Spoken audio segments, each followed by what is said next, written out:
ॐ अज्ञानतिमिरान्धस्य ज्ञानाञ्जनशलाकया चक्षुरुन्मिलितं येन तस्मै श्रीगुरवे नमः। वाञ्छाकल्पतरुभ्यश्च कृपा सिन्धुभ्य एव च पतितानां पावनेभ्यो वैष्णवेभ्यो नमो नमः। नमो महावदान्याय कृष्ण प्रेम प्रदायते कृष्णाय कृष्ण चैतन्य नाम्ने गौरत्विषे नमः। हे कृष्ण करुणा सिंधो दीनबंधो जगत्पते गोपेश गोपिका कांत राधा कांत नमोस्तुते। तप्त कांचन गौरांगी राधे वृंदावनेश्वरी वृषभानुसुते देवी प्रणमामि हरिप्रिये। वृंदायै तुलसीदेव्यै प्रियायै केशवस्य च कृष्ण भक्ति प्रदे देवी सत्यवत्यै नमो नमः। श्री कृष्ण चैतन्य प्रभो नित्यानंद श्री अद्वैत गदाधर शिवासादि गौर भक्त वृंद। हरे कृष्ण कृष्ण कृष्ण हरे हरे, हरे राम राम राम हरे हरे। हरे कृष्णा। सर्वप्रथम मैं अपने गुरुपाद पर ओम विष्णुपाद अष्टोत्तर शत श्री श्रीमद् भक्ति वेदांत माधव गोस्वामी महाराज के चरण कमलों में अनंत कोटि दंडवत प्रणाम ज्ञापन करता हूँ। हम लोग श्रीमद् भगवद गीता के 6ठे अध्याय का श्रवण कर रहे हैं। उसमें हम लोग 20वें श्लोक तक श्रवण कर चुके थे, तो आज हम 21वां श्लोक श्रवण करते हैं। सुखम आत्यांतिकम यत्तत् बुद्धिग्राह्यम अतीन्द्रियम वेत्ति यत्र न चैवायम स्थितश्चलति तत्वतः। 20वें श्लोक में भगवान ने बताया है कि किस प्रकार जो ध्यान योगी है वो अपने आप से अपने आप को और अपने आप में देखता हुआ संतोष का अनुभव करता है, अर्थात आत्मना आत्मानम पश्यन् आत्मनि एव तुष्यति। आत्मनि माने अपनी आत्मा में ही, अपने आप में ही, तो अपने आप में ही वो, और कैसे अपने आप से अपने आप को ही देखता है और अपने आप में। तो अब उसके आगे बता रहे हैं भगवान कि जो उसको सुख मिलता है, जो संतोष की उसको अनुभूति होती है, वो सुख किस प्रकार का है, वो सुख कैसा है। यहां बता रहे हैं कि वो आत्यांतिक सुख है। सुखम आत्यांतिकम, तो आत्यांतिक मतलब जो इंद्रियों से अतीत है, और जो कैसे प्राप्त होगा, बुद्धि ग्राह्यम। अतीन्द्रिय का मतलब है इंद्रियों से अतीत, तो जो इंद्रियों से अतीत बुद्धि ग्राह्यम, बुद्धि है सूक्ष्म बुद्धि, जो इंद्रियों से अतीत अर्थात गुणातीत अवस्था को पहुंच चुकी है, अप्राकृत बुद्धि है, उसके द्वारा वह जो सुख है वह ग्रहण करने योग्य है। और कैसा है वो, नित्य है, आत्यांतिक। आत्यांतिक का मतलब जिसका कोई अंत नहीं है, इस प्रकार का वो सुख है जो भगवान बता रहे हैं। और उसको यत्तत् माने उसको जिस अवस्था में, यत् माने जिस अवस्था में वो सुख मिलता है, यत्र न चैवायम, यत्र माने जिस अवस्था में, जिस अवस्था में वो उस सुख का अनुभव करता है, वेत्ति, और उस सुख में स्थित वो ध्यान योगी तत्व से अर्थात परमात्मा के स्वरूप से कभी विचलित नहीं होता। मतलब ये हुआ कि इंद्रियों से अतीत सूक्ष्म बुद्धि के द्वारा ग्रहण करने योग्य जो नित्य सुख है, उसको वह योगी, ध्यान योगी जिस अवस्था में अनुभव करता है, उस सुख में स्थित होकर वो परमात्मा के स्वरूप से विचलित नहीं होता। यहां पर अयम का मतलब है चैवायम, एवायम का मतलब है ध्यान योगी।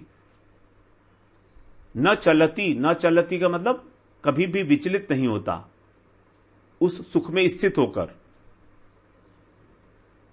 क्योंकि वो सुख कैसा है? अतीन्द्रिय, इंद्रियों से अतीत है। क्योंकि जो जागतिक सुख है उसको माइक बुद्धि के द्वारा ग्रहण किया जाएगा। देखिए, जो जिस प्रकार का वस्तु होती है उसको उसी प्रकार की वस्तु से ही ग्रहण करना होगा। तो हमारे को जो जड़ संसार में सुख मिल रहा है वो हम जड़ बुद्धि से ग्रहण करते हैं, जड़ इंद्रियों से ग्रहण करते हैं। लेकिन जो सुख परमात्मा में स्थित होने का है, क्योंकि परमात्मा स्वयं माया से अतीत है, तो उनको उनमें स्थित होने का मतलब उनका साक्षात्कार करने के बाद जो सुख मिलता है वो सुख भी इस जड़ बुद्धि के द्वारा ग्रहण करने योग्य नहीं है। वो सुख इसीलिए बोला अतीन्द्रिय, इंद्रियों से अतीत। तो जो इंद्रियों से अतीत बुद्धि है उसके द्वारा, अर्थात जो माया से परे है, इस प्रकार का वो सुख है। और वो सुख नित्य है, क्योंकि वो माया के उसमें नहीं आता है, कंट्रोल में नहीं है, तो नित्य हो गया। इसीलिए बोला आत्यांतिक। तो यहां पर दो शब्द आए हैं। सुख के लिए विशेषण आया है आत्यांतिक और बुद्धि के लिए विशेषण आया अतीन्द्रिय। तो जो जिस सुख की प्राप्ति होगी वो सुख विलक्षण है, प्रत्येक प्रकार से वो विलक्षण है। और अगर हम उस सुख के लिए ही अगर हम उस सुख को विशेषण समझें तो तीन विशेषण हो गए उसके सुख के। एक तो वो हो गया आत्यांतिक सुख, अर्थात नित्य है। दूसरा है वो अतीन्द्रिय है, अतीत, इंद्रिय अतीत है। और तीसरा वो बुद्धि के द्वारा ग्रहण करने योग्य है, अथवा वो नित्य सुख अतीन्द्रिय बुद्धि के द्वारा ग्रहण करने योग्य है। तो यहां पर बुद्धि ग्राह्यम अतीन्द्रियम, क्योंकि अतीन्द्रिय को हम बुद्धि का विशेषण ना मान के सुख का विशेषण मानना पड़ेगा। सुखम आत्यांतिकम यत्तत् बुद्धि ग्राह्यम अतीन्द्रियम। तो हम लोग अभी इसकी चर्चा करते हैं कि किस प्रकार से वो अतीन्द्रिय सुख है। सबसे पहले हम बात करते हैं आत्यांतिक सुख की। आत्यांतिक का मतलब क्या होता है? आत्यांतिक का मतलब है जिसका कभी अंत ना हो, अर्थात जो नित्य रहने वाला है, शाश्वत है, जो समय की सीमाओं से बंधा हुआ नहीं है। आज भी है, कल भी है और परसों भी है, हमेशा रहेगा, नित्य वर्तमान है, सदा एक सा रहने वाला है। भगवान ने इसी सुख की बात की थी 5वें अध्याय के भी 21वें श्लोक में, और यहां पर भी 21वां ही श्लोक है 6ठे अध्याय का भी। वहां पर भगवान ने इसको कहा था अक्षय सुख। और 28वें श्लोक में आगे 6ठे अध्याय के भगवान इसको बोलेंगे अत्यंत सुख। ये एक ही प्रकार का सुख है जिसको भगवान यहां पर संकेत कर रहे हैं, चाहे उसे हम अक्षय सुख कहें, चाहे आत्यांतिक सुख कहें, चाहे अत्यंत सुख कहें। अक्षय का मतलब है जिसका कभी नाश नहीं है। तो ये जो नित्य सुख है, ये नित्य सुख क्यों है? क्योंकि इसकी जो प्राप्ति हुई है वो हुई है भगवत साक्षात्कार से, अर्थात इस सुख का जो आश्रय है वो है परमात्मा, और परमात्मा नित्य है। अब जब परमात्मा नित्य है तो उसे मिलने वाला सुख भी नित्य होगा। भगवान ने यद्यपि 18वें अध्याय में 3 प्रकार के सुखों का विवेचन किया है, सात्विक, राजसिक और तामसिक। तो उन तीनों सुखों से ये वाला जो सुख है ये विशिष्ट है, विलक्षण है। इसीलिए यहां पर भगवान ने 3 प्रकार के विशेषण दिए इसको। तो आत्यांतिक सुख की सात्विक सुख से विशेषता क्या है? तो हमें पहले सात्विक सुख समझना पड़ेगा कि हमको सात्विक सुख कब मिलता है और उसका क्या स्वभाव है, उसके क्या गुण हैं। तो सात्विक सुख भगवान ने बताया है 18वें अध्याय में, अभ्यास के द्वारा उत्पन्न होता है। वो अभ्यासात रमते यत्र, अभ्यास के द्वारा जो सुख अभ्यास के द्वारा मिलता है, और दूसरा जो सुख आत्मबुद्धि जम है। आत्मबुद्धि जम का मतलब है कि जो सुख भगवान विषयक जो बुद्धि है, परमात्मा विषयक, जो परमात्मा विषयक बुद्धि है, उस बुद्धि के प्रसन्न होने से वो सुख मिलता है। 18वें अध्याय में भगवान जो बता रहे हैं सात्विक सुख की परिभाषा, वो यही है, अभ्यासात रमते यत्र तुखांतम च निगच्छति। जब साधक भजन करते करते उसके अंदर अभ्यास करने लगता है और अभ्यास में रमण करता है, तब उसको दुखों का अंत हो जाता है और उसको जिस सुख की प्राप्ति होती है उसको बोला गया सात्विक सुख। और ये सात्विक सुख कैसा है? आत्मबुद्धि प्रसादजम। आत्मबुद्धि प्रसादजम का मतलब है जब बुद्धि के अंदर जब एकमात्र परमात्मा ही विषय रहते हैं, तो बुद्धि को जो प्रसन्नता होती है, उस प्रसन्नता से उत्पन्न होने वाले सुख को सात्विक सुख कहा गया है। आत्मबुद्धि प्रसादजम, प्रसाद का मतलब प्रसन्नता। तो आत्मबुद्धि का मतलब जब बुद्धि परमात्मा में ठहर गई है, तो बुद्धि को परमात्मा में जब ठहर गई है तो उसके बाद एक प्रसन्नता होगी। उस प्रसन्नता के कारण जो सुख प्राप्त होता है उसको बोला है आत्मबुद्धि प्रसादजम।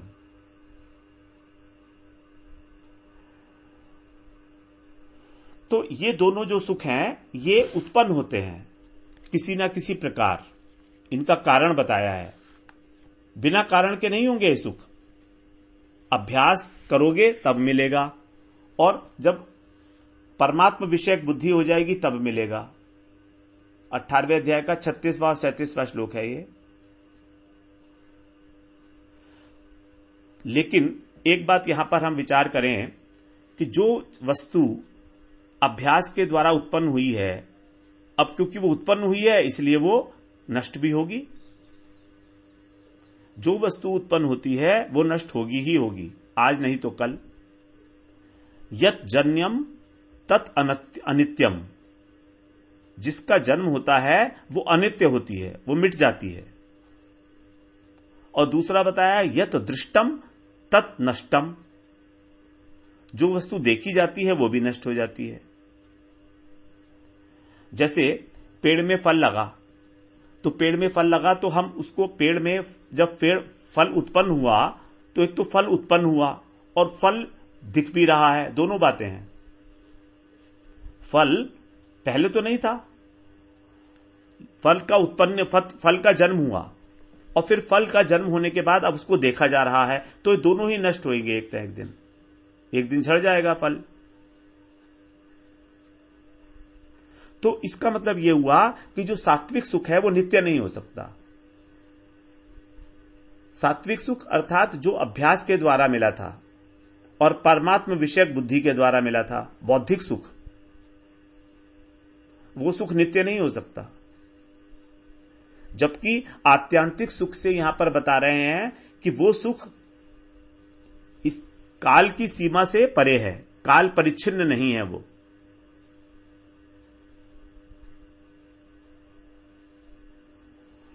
जैसे उदाहरण के लिए अगर समझें तो एक कोई मान लीजिए पहलवान है, अब वो जब यंग होता है, जवान होता है, तो वो अपनी दंड बैठक वगैरह का अभ्यास करता है और उसको बहुत आनंद मिलता है। अगर किसी दिन ऐसा हो जाए कि उसे मौका ना मिले अभ्यास करने का तो बड़ा परेशान होता है। लेकिन जब वो बुढ़ापा हो जाता है तो यही अभ्यास के कारण जो उत्पन्न हुआ हुआ सुख था, यही उसके दुख का कारण बनता है, क्योंकि अब अभ्यास कर नहीं पाता, बुढ़ापा आ गया ठीक तरीके से। अथवा यदि कोई किसी दिन सूर्य नमस्कार ना करे, जो हमेशा से सूर्य नमस्कार करते रहे हैं वो लोग किसी दिन सूर्य नमस्कार ना करें तो उस दिन उनके शरीर में दर्द होने लगेगा। और एक साधारण सी बात तो हम सब जानते ही हैं कि अगर हमको चाय ना मिले दिन में एक दिन तो भी हमारे सिर में दर्द होने लगता है, क्योंकि उसका अभ्यास पड़ गया है। तो ये अभ्यास जब तक बना रहेगा तब तक तो सुख मिलेगा, लेकिन अगर किसी कारणवश हमारा अभ्यास छूट गया तो फिर हमारे मन में दुख ही होगा। इसीलिए इस अभ्यास जन्य सुख को हटाने के लिए भगवान ने यहां पर इसे कहा आत्यांतिक सुख है। इसका ना आदि है ना अंत है। ये नैमित्तिक सुख नहीं है, ये स्वरूप भूत है। स्वरूप भूत का मतलब हमारी आत्मा के अंदर है, नित्य है। और दूसरा सात्विक सुख का लक्षण बताया था आत्मबुद्धि प्रसादजम। तो आत्मबुद्धि का मतलब क्या था यहां पर? आत्मबुद्धि का मतलब है कि जब वो व्यक्ति ध्यान में होता है, जब वो ध्यान लगाता है अष्टांग योग के अंदर, धारणा ध्यान समाधि या समाधि अवस्था में पहुंच जाता है या ध्यान लगाता है, तब उसको वो सुख मिलता है, क्योंकि उस समय उसकी बुद्धि परमात्म विषयक हो गई है। उसकी बुद्धि में और कुछ रहा नहीं, एक परमात्मा का ही ध्यान कर रहा है वो। तो जब ध्यान करेगा तब तो ये सुख मिलेगा, लेकिन जिस समय ध्यान नहीं करेगा, व्यवहार काल में, नॉर्मल में, रूटीन में, तब इस सुख की अनुभूति नहीं होगी। लेकिन जो भगवान यहां पर सुख बता रहे हैं वो है आत्यांतिक सुख। न तो यह अभ्यास से मिलता है और ना ही ध्यान करने से मिलता है। तो अब दूसरी बात भगवान इसको बता रहे हैं अतीन्द्रिय। अतीन्द्रिय का मतलब क्या है? भगवान ने 18वें अध्याय में दूसरा सुख बताया था, एक राजसिक सुख। 18वें अध्याय के ही 38वें श्लोक में भगवान ने राजसिक सुख की बात की थी। तो राजसिक सुख के अंदर इंद्रियों का संयोग होता है विषयों के साथ।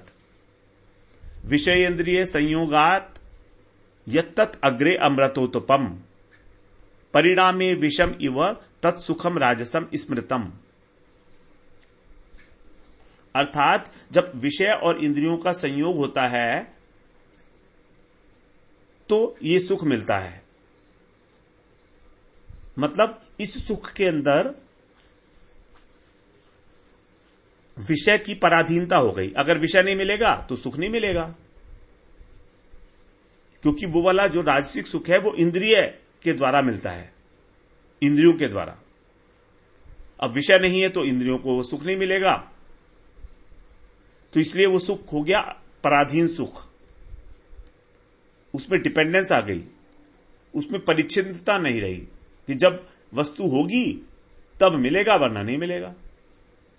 जबकि जो आत्यांतिक सुख है ये तो काल से अपरिचिन्न है, काल की तो इसमें सीमा ही नहीं है। तो इसलिए ये जो सुख है राजसिक सुख से भी विलक्षण है, इसीलिए बोला इसको अतीन्द्रियम। क्योंकि हमारी जो इंद्रियां हैं, 5 ज्ञानेंद्रियां हैं, 5 कर्मेंद्रियां हैं और मन है, इन 11 की 11, मन को भी एक प्रकार से इंद्रिय मान लिया गया है, तो इन 11 इंद्रियों से अतीत है ये।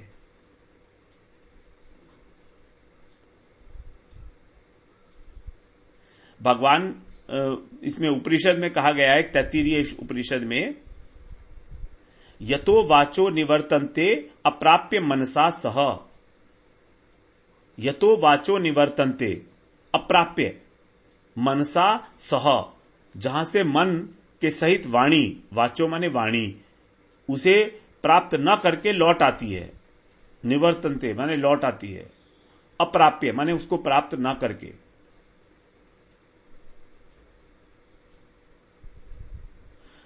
तो उस सुख को ग्रहण नहीं कर सकती वाणी अर्थात इंद्रियां, और मन भी ग्रहण नहीं कर सकता। फिर इसी में बताया कठोपनिषद में आगे, नैव वाचा न मनसा प्राप्तुम शक्यो न चक्षुषा। नैव वाचा न मनसा प्राप्तुम शक्यो न चक्षुषा। अर्थात वो जो परमात्मा है, न नैव वाचा, न तो वाणी से, न मनसा, न मन से, न चक्षुषा, न ही नेत्रों से प्राप्त किया जा सकता है। और ये सब हमारी क्या है? इंद्रियां। तो इसलिए इसको बोला अतीन्द्रिय। तो इंद्रियों से अर्थात माया से अतीत है वो सुख। तो इसका मतलब वहां पर मन और बुद्धि की भी पहुंच नहीं है। लेकिन यहां पर तो भगवान बता रहे हैं बुद्धि ग्राह्यम अतीन्द्रिय, बुद्धि ग्राह्यम, तो यहां पर कह रहे हैं बुद्धि के द्वारा ग्रहण करने योग्य है। तो ये जो बुद्धि की बात की जा रही है यहां पर, ये बुद्धि शुद्ध बुद्धि है, सूक्ष्म बुद्धि। क्योंकि जब हमारा जो चित्त रूपी दर्पण है, जब वो स्वच्छ हो जाता है भजन साधन से, तब उसमें आकाश, तो उसमें जो है आत्मा रूपी आकाश का प्रतिबिंब पड़ने के कारण बुद्धि सूक्ष्म हो जाती है और ग्रहण करने योग्य हो जाती है फिर वो। तो ये जो सुख है स्वयं प्रकाशित होता है, इसीलिए इसमें किसी वस्तु की आवश्यकता नहीं है। जबकि राजसिक सुख जो है वो इंद्रिय जन्य होता है, अर्थात जब हमारी इंद्रियों को शब्द रूप स्पर्श वगैरह आदि जो विषय हैं वो मिलते हैं, भोग सामग्री मिलती है, तब हम उसे बोलते हैं राजसिक सुख। वास्तव में तो राजसिक सुख कहलाने लायक ही नहीं है, क्योंकि 5वें अध्याय में ही भगवान ने बोला था इसको 22वें श्लोक में, ये ही संस्पर्शजा भोगा दुख योनय एवते। ये जो इंद्रियों के और विषयों के संसर्ग से जो सुख मिलता है राजसिक सुख, ये दुख का उत्पत्ति स्थान है। यद्यपि शुरू में ये हमको कुछ सुख देता है, लेकिन बाद में परिणामे विषम इव तत्सुखम राजसम स्मृतम। अब यहां पर तीसरी बात कह रहे हैं भगवान बुद्धि ग्राह्यम। इस बात को अब थोड़ा सा समझना पड़ेगा कि कैसे है। तो बुद्धि ग्राह्यम का मतलब यह है कि जो तीसरे प्रकार का सुख बताया भगवान ने, तामसिक सुख, निद्रा आलस्य प्रमाद से जो उत्पन्न होता है, उससे भी विलक्षण है ये। तामसिक सुख का कारण होता है मोह। 18वें अध्याय में भगवान ने 39 श्लोक में बताया, यत अग्रे च अनुबंधे च सुखम सुखम मोहनम आत्मनः निद्रा आलस्य प्रमादोत्थम तत्तामसम उदाहृतम। कि जो सुख भोग काल में, अग्रे का मतलब शुरू में जब भोग किया जाता है उसका, और परिणामे अनुबंध का मतलब परिणाम में, माने शुरू में भी और अंत में भी आत्मा को मोहित करने वाला है। मोहनम आत्मनः, आत्मा को मोहित करने वाला है। और कैसे पैदा होता है वो? निद्रा आलस्य और प्रमाद के द्वारा। वो सुख है तामसिक सुख। अर्थात जिस व्यक्ति का उद्देश्य इस केवल देह को ही खिलाने पिलाने का है, इंद्रिय तर्पण है, कि कुछ भी परिश्रम ना करना पड़े, बस लेटे रहो और खाते रहो, तो उसे किस प्रकार का सुख मिलता है वो ये बता रहे हैं, तमोगुणी सुख है। ये तमोगुणी सुख है ये। और ये सुख कब तक रहता है? मान लीजिए हम अपने घर के अंदर पड़े हुए हैं, आलस्य के कारण उठ भी नहीं रहे और बड़े तामसिक सुख को एंजॉय कर रहे हैं, तो ये कब तक रहेगा? जब तक रहेगा जब तक कि हमारे ऊपर कोई परेशानी ना आ जाए, कोई विपदा ना आ जाए, कोई घर में चोर ना घुस जाए, डाकू ना आ जाए, तब तक रहेगा ये सुख। तो ये तो बिल्कुल ही स्थायी नहीं है किसी भी प्रकार से। तभी इसको बोला यत अग्रे च अनुबंधे च, शुरू में भी और अंत में भी, दोनों में दुखदाई है तामसिक सुख। अब यहां पर बुद्धि ग्राह्यम शब्द को हम तामसिक सुख से रिलेट क्यों कर रहे हैं? क्योंकि तामसिक सुख का मतलब है निद्रा का सुख। अब निद्रा जब की जाती है तो उसमें एक अवस्था आती है, सुषुप्ति अवस्था। हमारी 3 प्रकार की अवस्थाएं हैं, आपने श्रवण की हैं, जागृत, स्वप्न और सुषुप्ति। ये सुषुप्ति अवस्था है, इसके अंदर हमारी जो इंद्रियां हैं, मन है और बुद्धि है, ये तीनों लीन हो जाती हैं। तीनों सो जाती हैं, अर्थात वहां पर कोई भी विचार, कोई भी विषय नहीं रहता, ना कोई वासना रहती है, ना कोई इच्छा रहती है। और हमें यह भी पता नहीं लगता कि हम सो रहे हैं। अगर हमको यह पता होगा कि हम सो रहे हैं तो वास्तव में हम सो ही नहीं रहे हैं। तो सुषुप्ति के रूप में भी हमको अनुभव में नहीं आती है।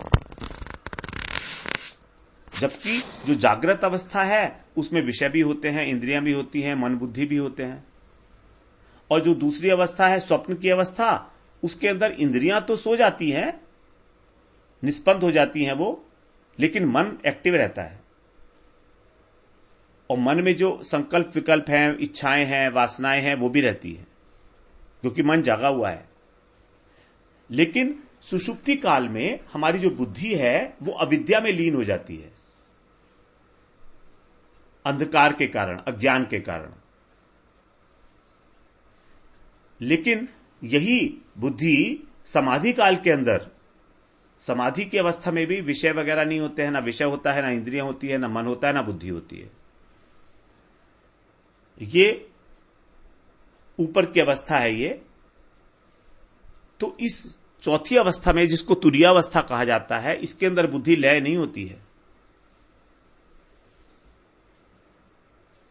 लीयते तुत सुषुप्तौ तत् निग्रहितम न लीयते, अर्थात स्वाभाविक सुषुप्ति अवस्था के अंदर बुद्धि का लय हो जाता है, स्वाभाविक।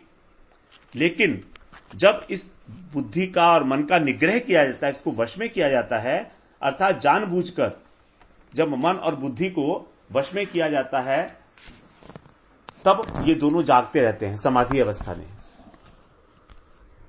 तो इसके अंदर जो विक्षेप, लय विक्षेप, कषाय, रसास्वाद, ये 4 प्रकार के दोष हैं, ये नहीं होते।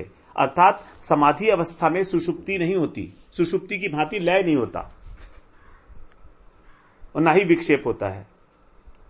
स्वप्न में विक्षेप होता है और जागृत में रसास्वाद होता है, वो भी नहीं होता। रसास्वाद का मतलब बहुत अच्छा लग रहा है।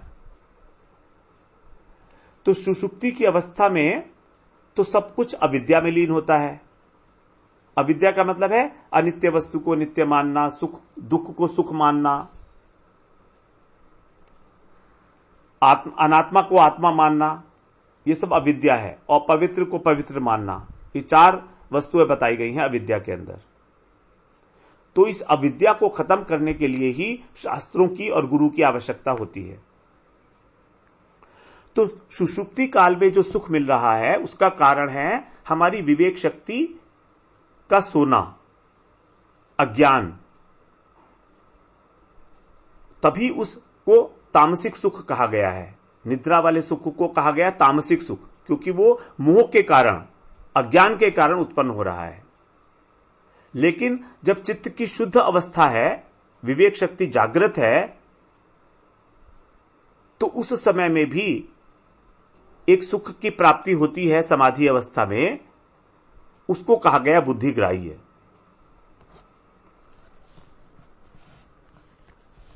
जो चित्त की शुद्ध अवस्था है उसको कहा गया है बुद्धिग्राह्यम। ये बहुत ऊपर की अवस्था है, तुरीय अवस्था जिसको बोलते हैं, त्रिगुणातीत अवस्था। तो हम लोग इसी बात को थोड़ा सा बुद्धि के ऊपर और चर्चा आगे रखेंगे कि बुद्धि कितने प्रकार की होती है। भगवान ने क्योंकि गीता में भगवत बुद्धि की बहुत प्रशंसा की है, बहुत महत्व बताया है इसका। भगवत प्राप्ति में सबसे इंपॉर्टेंट चीज है बुद्धि हमारी। अगर हमारी बुद्धि भगवान में लग गई तो बस सब कुछ हो गया। वांछा कल्पतरुभ्यश्च कृपा सिंधुभ्यैव च पतितानां पावनेभ्यो वैष्णवेभ्यो नमो नमः।